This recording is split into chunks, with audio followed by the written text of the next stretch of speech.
રામવાવમાં સંપૂર્ણ દબાણ દૂર નહીં થાય ત્યાં સુધી અનશન યથાવત। રાપર તાલુકાના રામવાવ ગામે બહુમૂલ્ય કિંમતની ગૌચર જમીન ઉપર વ્યાપક પ્રમાણમાં થયેલા દબાણો સામે છેલ્લા 22 દિવસથી અનશન આંદોલન યથાવત। તંત્રની કાચબાની ગતિએ દબાણ દૂર કરવાની કામગીરી, જેમાં આજે માપણીની કામગીરી શરૂ કરાઈ। ગૌચરની 600 એકર જમીન ઉપર થયેલા દબાણો પૈકી માત્ર ઔપચારિક દબાણ હટાવવાની કામગીરી કરી હોય તેમ અમુક દુકાનો ખસેડવામાં આવી નથી, જ્યારે બાકી રહેલા તમામ દબાણો આજ દિન સુધી યથાવત રહેવા પામ્યા છે। તો જાડેજા શિવભા દેસાઈજી ગામ રામવાવ અને અનશનનો આજ 22મો દિવસ છે।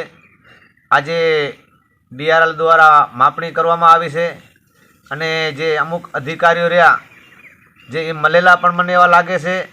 અને બીજા નંબરમાં એ કાલની તારીખનો સબૂત છે કે ગૌચર જમીનની અંદર કાલ પણ એક RCC રોડ કાલની તારીખમાં જ બન્યો છે। એ પણ જો મળેલા ન હોય તો એ મારા કણે સાબિતી આવી ગઈ। અને બીજા નંબરમાં કે DRLની માપણી આ બીજી વખત થઈ। પહેલી પણ મારા કણે એક સીટ છે અને હવે જો ખોટો થયો આમાં તો કાયદેસર DRL ઉપર આવશે અને અમુક અધિકારી આમાં મળેલા છે। હું માતૃભૂમિ મિશન માતૃભૂમિ સંરક્ષણ કાઉન્સિલ ગોવાભાઈ આહિર।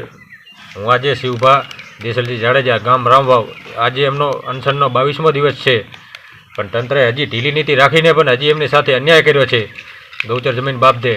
અને બીજી વાત એ કે તંત્ર આજે જે DRL દ્વારા જે સર્વે માપણી કરવામાં આવેલ છે એ માપણી પણ એમાં અધિકારીઓ બે ત્રણ અધિકારીઓ પણ ભ્રષ્ટ છે, મળેલા છે, જે ગામના ગૌચર જમીન દબાવીને બેઠા એ લોકો સાથે મળેલા છે। અને જો આ માપણી લાગે છે કે આજે DRLની માપણી જે થઈ રહી છે એ માપણી જો અમારી સંતોષકારક નહીં થાય તો અમે બીજી વાર માપણી પણ કરાવીશું। અને જો પછી આ તંત્ર દ્વારા કોઈ સંતોષકારક નિર્ણય નહીં કરવામાં આવે અમને તો અમે પણ આગળ પગલાં લેશું।